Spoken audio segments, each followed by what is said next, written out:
Ashamaa harka fuunee kabajamtootaaf jaalatamtoota hordoftoota koo hundumti keessanuu nageenya waaqayyoof jaalalli waaqayyoo bakka isin jirtanitti isiniif haa baay'atu. Akkam jirtu nagaa keessanii anis nagaa kiyyaa galata waaqayyoo nagaan ana bira jiru akka hunduma keessan biraa jiraatu waaqayyoon biraa abdiin qaba. Egaa maarree har'ammoo sagantaa biraa qabadhee deebi'eetanan jira. Egaa obboleewwan koo hundumti keessanuu akka hordoftan kabajaan isiniin gaafadha. Egaa mata duree tokko har'aa qabadheetanan dhufe dhabuu fi argachuu jedha mata dureen ani har'a qabadhee isiniif dhiyaadhe. Egaa gara addunyaa kanaatti erga garaa haadha keenyaa keessaa baanee gara biyya lafaa kanatti dabalamnee argachuu fi dhabuunis ni jira. Akkuma argannu dhabuun ni jira. Akkuma dhabnu argachuun ni jira jechuudha.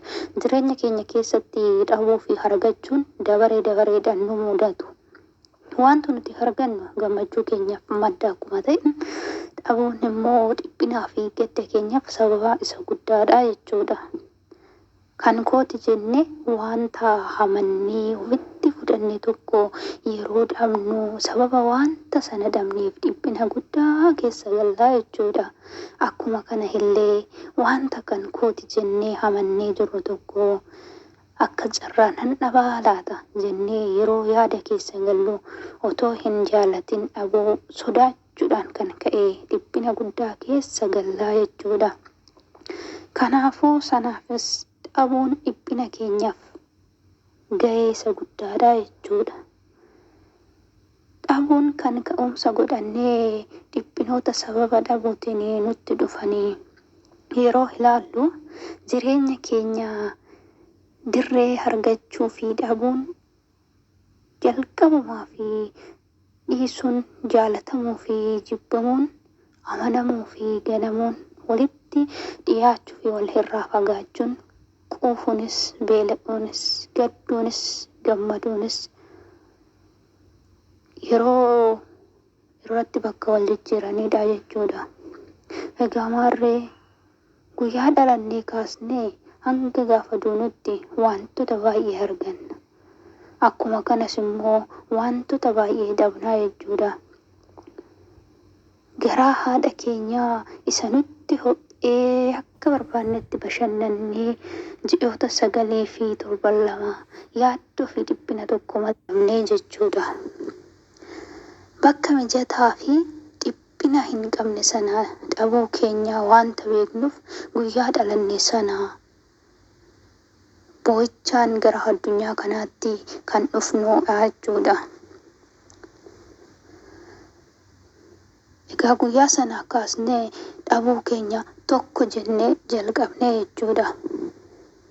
Guyyaa sana irraa kaasnee akkuma sadarkaa keenyatti dhabuu fi argachuun jireenya keenya irratti dhufaniif wal nutti jijjiiru jechuudha.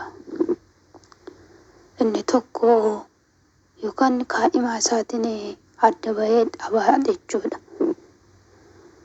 Inni tokko immoo gaa'ila isaa keessatti walii gudhaan dhabaa jechuudha. Inni tokko immoo nama addunyaa kanatti yeroo wajjin jiraatutti tokko osoo jiru tokko immoo du'aan of biraa dhabaa jechuudha. Inni kaan immoo osoo dallaallu yookaan osoo barannuu dhabnaa jechuudha. Inni tokko immoo osoo fayyaa qabu fayyaa isaa dhukkubaan dhabaa jechuudha. Egaa maarree hordoftoota koo isaan kana keessaa tokko egaa jireenya keenya keessatti nu mudachuu isaa wanta hin oolledha. Haala kanaan dhabuun kun bifa isaa nutti jijjiira. Hanga gaafa du'a keenyatti dhiphina keenyaaf sababa ta'ee nu wajjin tura jechuudha. Namni lafa kana irra jiraatee dhabuun isaa hin mudanne hin jiru tasa. Namni dhabuun isa hin mudanne wanta hin jirreef namni hin dhiphanne hin jiru jechuudha. Sadarkaa jireenya kamirraayyuu yoo jiraate hiyyeessa ta'e, dureessa ta'e, sadarkaa umurii kamirraayyuu yoo jiraatte wanta abdattu yookaan qaba jettee yaaddu tokko dhabdeetta taanaan dhabuu keessanatti aansee osoo hin jaalatin dhiphina dhufe si liqimsa. Sababa kanaan kan nyaatamu anumaaf si mataa keetii jechuudha. Namni hundi haala wal fakkaataa ta'een dhabuun isaa irra hin ga'u. Dhabuun gosa garaa garaatu jiraachuu mala jechuudha. Namoonni lafa kana irra jiraannu dhabuu gosa garaa garaatu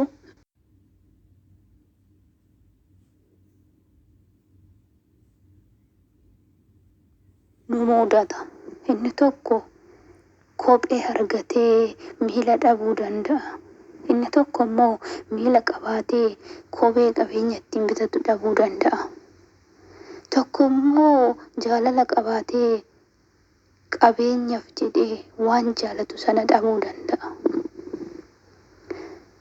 Inni tokko immoo qabeenya qabaatee jaalala dhabuu danda'a jechuudha. Kanaafuu kan dhabnu hunda keenya mudatee jiru gargar yoo ta'e iyyuu hundumti keenya iyyuu sababa dhabuutiin kan ka'e dhiphina keessa gallee jirra. Wanti namni tokko ittiin dhiphatu nama isa kan biraa biratti qoosaa ta'ee yeroo itti argamu jiraachuu mala. Inni kun kan ta'uu danda'eef deebii yookaan furmaanni nuti rakkoo nu mudatanii fi kennunuu fi akkaataan itti nuti waa hubannu akkuma bifa keenyaa gargar waan ta'eefidha.